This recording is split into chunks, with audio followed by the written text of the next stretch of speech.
अस्सलाम वालेकुम स्टूडेंट्स, कैसे हैं आप? उम्मीद करता हूँ कि सब अच्छे होंगे, अल्लाह ताला की रहमत के साथ होंगे। आज आपको मैं इंशाल्लाह जो बताने जा रहा हूँ बहुत इंपॉर्टेंट टॉपिक है। मीन मीडियन मोड मैंने आपको लास्ट लेक्चर में करवाया था। आज मज़ीद एक एवरेज पढ़ने जा रहे हैं और एवरेज में हम पढ़ने जा रहे हैं। कौन सी एवरेज पढ़ने जा रहे हैं? बहुत इंपॉर्टेंट समझी जाती है हार्मोनिक मीन। हार्मोनिक मीन को आज हम डिस्कस करेंगे और देखेंगे। हार्मोनिक मीन भी दो ग्रुप डाटा, मतलब कि अनग्रुप डाटा से भी और ग्रुप डाटा से भी, दोनों मेथड से आज हम सीखेंगे। अनग्रुप डाटा से कैसे सोल्व किया जाता है और ग्रुप डाटा से कैसे सोल्व किया जाता है। लेकिन सबसे पहली चीज़, एक मेन चीज़ जो आपको समझ आनी चाहिए, जब क्वेश्चन में आपको क्वेश्चन गिवन हो और वो आपको कहे फाइंड द हार्मोनिक मीन, तो आपने सबसे पहली चीज़ जो जज करनी होती है वो ये होता है कि आपको ये पता चलना चाहिए कि अनग्रुप डाटा है कि ग्रुप डाटा है। अगर तो आप पहचान कर लेते हैं कि ये अनग्रुप डाटा है तो फिर आपको अनग्रुप डाटा का ही फार्मूला अप्लाई करना है। और अगर आपको ये जज कर लेते हैं और पता चल जाता है कि ये ग्रुप डाटा है तो फिर आपने ग्रुप डाटा का अप्लाई करना है। और ये मैं लास्ट लेक्चर में डिटेल से बता चुका हूँ कि कौन सा डाटा अनग्रुप डाटा होता है और कौन सा डाटा ग्रुप डाटा होता है। ठीक है, डिफरेंशिएट कर चुका हुआ हूँ मैं, आपको दोनों का डिफरेंस बता चुका हूँ। Now we discuss about harmonic mean. ठीक है बेटा, आज हम जो डिस्कस करने जा रहे हैं सब मिलकर काम करते हैं। हम आपको पता है इंतहाई आसान तरीके से हम काम करते हैं। आपको जो मेन चीज़ें होती हैं वो मैं सारी क्या नाम है डिटेल से बता देता हूं। तो अब हम सबसे पहले जो डिस्कस करने जा रहे हैं वो है हार्मोनिक मीन अनग्रुप डाटा से। ठीक है, अनग्रुप डाटा से डिस्कस करने जा रहे हैं। तो आपके पास जो डाटा गिवन है वो है एक्स। अनग्रुप डाटा में हमेशा जो चीज़ गिवन होती है वो सिर्फ एक्स होती है। ठीक है, इन्फॉर्मेशन के तौर पे जो आपको वैल्यूज दी जाती हैं वो एक्स होती है। मतलब कि आप उसका कोई भी नाम रख सकते हैं एक्स वाई जेड में से। तो मैंने उसका नाम रख दिया है एक्स और हम उसे सोल्व करने के लिए जा रहे हैं और सोल्व करने लगे हैं। तो अपने पास से कुछ वैल्यूज ले रहा हूं, जैसे कि आपको भी वो दे सकता है वैल्यूज। तो मैं जो वैल्यूज ले रहा हूं वो है 2, 4, 6, 8 और 10।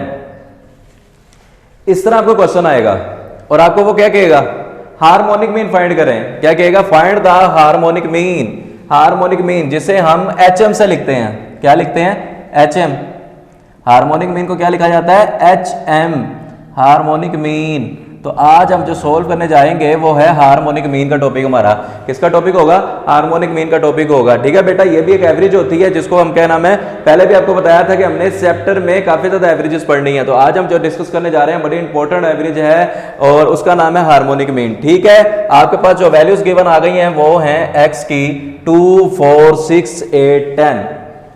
आपने हार्मोनिक मीन फाइंड करना है। फार्मूला लिख रहा हूं ताकि आपको पता चले हमने कौन कौन सी चीज फाइंड करनी है, कौन कौन सी चीज हमने क्या नाम है यहाँ पर निकालनी है। तो आज हम जो चीज सबसे पहले निकालेंगे उसके लिए फार्मूला लिख लें। उसके लिए फार्मूला लिखें और लिखें HM equal to n divided by sum of 1/x। n किसे कहते हैं? नंबर ऑफ वैल्यूज को। n हमारे पास नंबर ऑफ वैल्यूज तो हैं, वो भी हम काउंट कर लेंगे, अभी देखेंगे कि वो कितनी है। लेकिन नई चीज जो आई है वो है सम 1/x। इस फार्मूले में एक चीज आप अगर गौर करें तो आपको नजर आएगा n ऊपर चला गया और डिवाइड में क्या चीज चली गई? 1/x। जितनी भी एवरेज हैं वो एवरेज में n हमेशा नीचे ही आता है। डिवाइड जब भी करना होता है तो नंबर ऑफ वैल्यूज पे करते हैं अनग्रुप डाटा में। लेकिन ये वाइड हार्मोनिक मीन जो है ये आपके पास n ऊपर चला जाता है। इसकी रीजन क्या है? जब आप इसकी डिटेल में जाते हैं तो ये रेसिप्रोकल की शक्ल में होता है। ये रेसिप्रोकल है इसलिए क्या नाम है ये n ऊपर चला गया। ठीक है बेटा, रेसिप्रोकल के बारे में जानते हैं ना आप, इनवर्स चलना पड़ता है आपको। तो n ऊपर चला गया और डिवाइड में आ गया 1/x। तो आपको ये पता चलना चाहिए कि हमने यहाँ पर सबसे पहली चीज जो ये निकालनी है वो है आपके पास क्या निकालना चाहिए? क्या निकालना चाहिए आपको? 1/x। आप क्या चीज निकालेंगे? 1 डिवाइडेड बाय x। तो 1/x निकालने के लिए कैलकुलेटर पर आप आ जाएं और कैलकुलेटर यूज करना शुरू कर दें और कैलकुलेटर से आप वैल्यूज निकालना शुरू कर दें। तो आपके पास कैलकुलेटर पे पहले जो वैल्यू आ रही होगी 1 डिवाइडेड बाय 2 करेंगे तो कितना आएगा? 0.5। कितना आएगा बेटा? 0.5। नेक्स्ट आप करेंगे 1 डिवाइडेड बाय 4। क्या करेंगे? 1 डिवाइडेड बाय 4। तो आपके पास कितना आएगा? 0.25। फिर आप करेंगे 1 डिवाइडेड बाय आप करेंगे 6। तो आपके पास कितना आएगा? 1 डिवाइडेड बाय 6 करेंगे तो आपके पास आएगा 0.1666। ठीक है, ये जो 666 आ रहा है ना, आपने इसको 666 जो आ रहा है आपने करना क्या है, आगे आपके पास डिटेल जो आ रही है क्या नाम है 666 की आ रही है तो लास्ट वाली वैल्यू को 7 कर देना आपने। ठीक है, राउंड कर लेना है। 4 वैल्यूज के बाद आप 7 पे या 4 पे इसको राउंड करके लिख लें। तो फिर हमने करना है 1 डिवाइड बाई 8। क्या करना है फिर हमने 1 डिवाइडेड बाई 8 करना है तो आपके पास आना 0.125। फिर आपने करना है 1 डिवाइडेड बाई 10, फिर आपने क्या करना है 1 डिवाइडेड बाई 10, तो आपके पास आया ना 0.1, कितना आना है आपके पास 0.1। अब आपने इन सब का सम बना लेना है, क्योंकि अगर आप देखें तो ये आपको फार्मूले में सम चाहिए किसका 1 ओवर x का, तो आपने 1 ओवर x का भी सम बना लेना है। और सम बनाने के लिए आपने क्या करना है, यहां मेंशन करना है, तो ठीक नहीं तो इधर साइड पर आप सिग्मा का साइन लगा दें। आप इस चीज को इस तरह भी कर सकते हैं,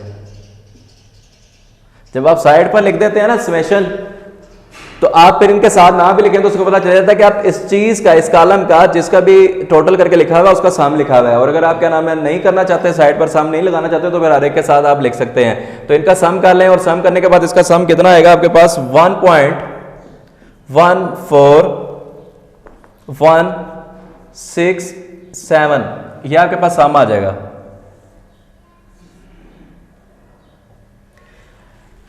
आपने इन सब का सम करना है, और ये आपके पास सम आ जाना है, कितना आ जाना है 1.1467।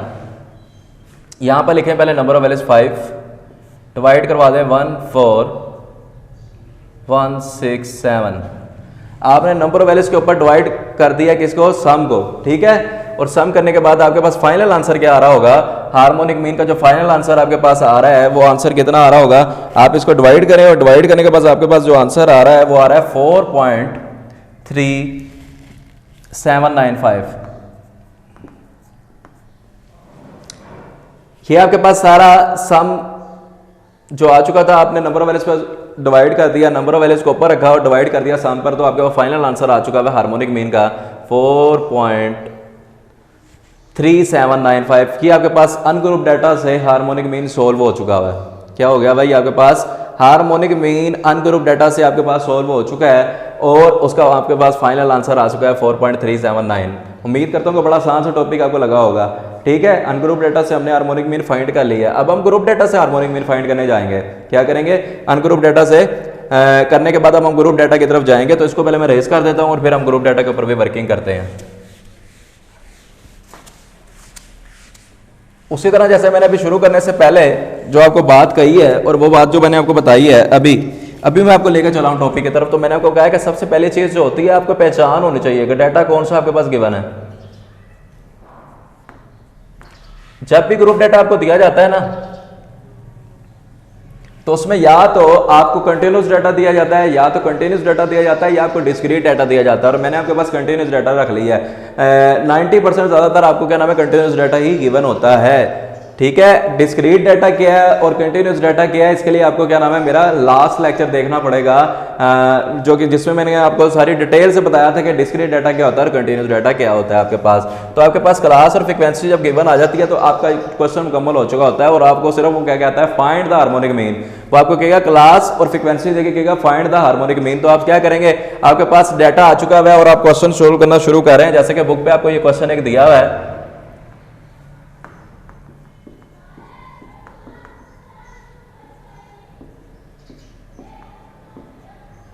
ये आपके पास क्लास है और ये आपके पास फ्रीक्वेंसी है।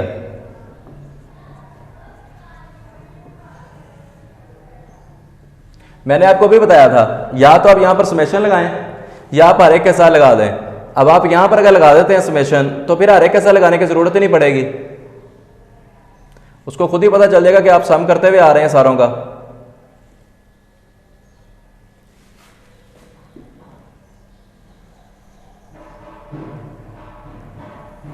सारों का सम करते हुए आ रहे हैं आप, और उसको पता चल जाएगा क्या नाम है, आपने सम की सूरत में लिख दिया है, ठीक है। सम की सूरत में लिख दिया, आपको क्या नाम है पता चलता जाएगा। जब आपको मैंने 10 से 14 तक, 15 से 19 तक, 19 के बाद 20 से 24 तक क्या नाम है वैल्यूज दी हैं, और फिर आपके पास फ्रीक्वेंसी की सूरत में आ चुकी हैं 253। अब आपने फिर इसका फार्मूला लिख लेना है। जो सबसे पहली चीज होती है, आपने इसका फार्मूला लिखना है, और वो फार्मूला क्या लिखना है, आपने हार्मोनिक मीन का HM लिखना है, आपने जो उसका साइन बनता है, और फिर आपने इसका फार्मूला लिखना है, और फार्मूले में समेशन एफ ऊपर चला जाएगा, और डिवाइड में आपके पास आ चुका होगा summation F multiply two 1/x।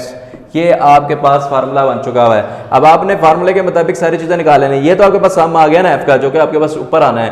253 करने से आपके पास आंसर कितना आ चुका है, 10। अब ये 10 तो आपके पास आ चुका है ना यहाँ पे, अब रहेगी बात आपकी ये चीज कि आपने x निकालना है, फिर उसको 1/x बनाना है, और फिर आपने क्या नाम है फ्रीक्वेंसी से मल्टीप्लाई करने के बाद उसका सम अप करना है। तो आए आप सबसे पहले आप x फाइंड कर लें।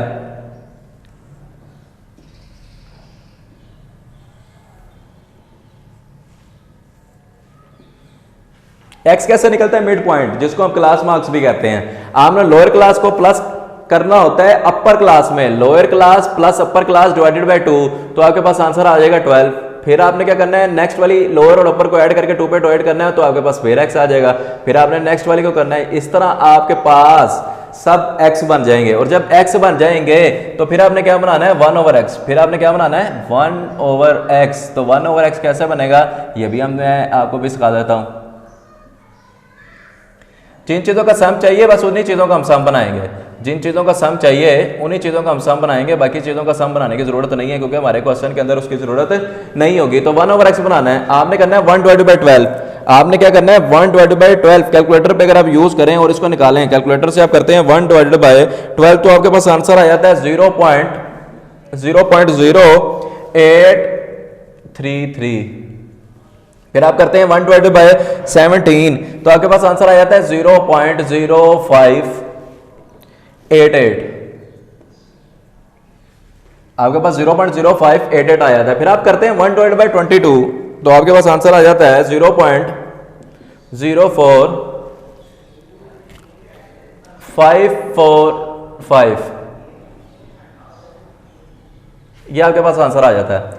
ठीक है, आपने सबसे पहले 1/12 करना है, आपके पास आंसर आया ना सोल्व करके। फिर आपने 1/17 करना है, आपके पास आंसर आया ना, और इसी तरह आपने 1/22 भी करना है। यहां तक आपके पास आ चुका है 1/x आ गया हुआ है। अब आपने क्या करना है, इसको f से मल्टीप्लाई करना है।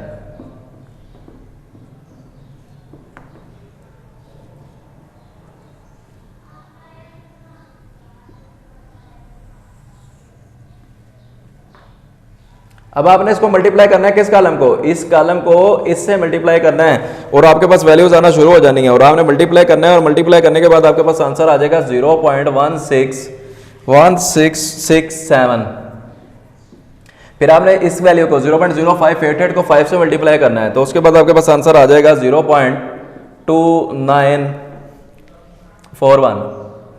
सिंपल सी मल्टीप्लेशन हो रही है, सिर्फ हम मल्टीप्लाई कर रहे हैं। और नेक्स्ट वाली वैल्यूज को भी आपने क्या नाम है, थर्ड वैल्यू को भी 0.04545 को मल्टीप्लाई कर देना 3 से, तो आपके पास आंसर आया ना 0.13636।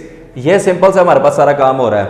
आपने क्या किया, इस कॉलम को जब बनाया, इस कॉलम के लिए देखिए आपने क्या किया, 1/x बनाया, 1/x बनाने के बाद उसे f से मल्टीप्लाई कर दिया, जैसा कि सिंपल सा फार्मूले में बताया गया। अब आपने इसका सम का लेना है, और फिर आपने देखना है कि सम में क्या सम आ रहा है। तो सम हम इसे कर लेते हैं,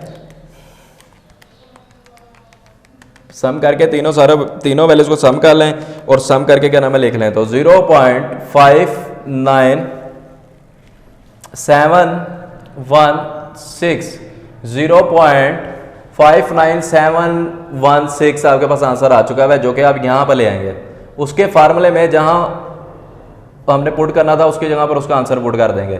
अब हमने किया क्या, समेशन एफ की जगह समेशन एफ का टोटल लिख दिया, और summation F multiply two 1/x का आंसर क्या नाम है उधर से पिक किया और उसकी जगह पर लिख दिया। ठीक है, अब हम इसे डिवाइड करेंगे और हमारे पास HM आ जाएगा। इसको इस पे डिवाइड करेंगे और हमारे पास HM का आंसर आ जाएगा, और डिवाइड करने के बाद आंसर क्या आ रहा है हमारे पास 16.745। आपने 10 डिवाइडेड बाय 0.59716 को किया तो आपके पास ये आंसर आ गया, और ये आंसर जो आया ये आपका क्या है, HM। ये आपका HM निकल आया जी। HM बोलते हैं हार्मोनिक मीन को, हार्मोनिक मीन आपने सोल्व कर लिया हुआ है।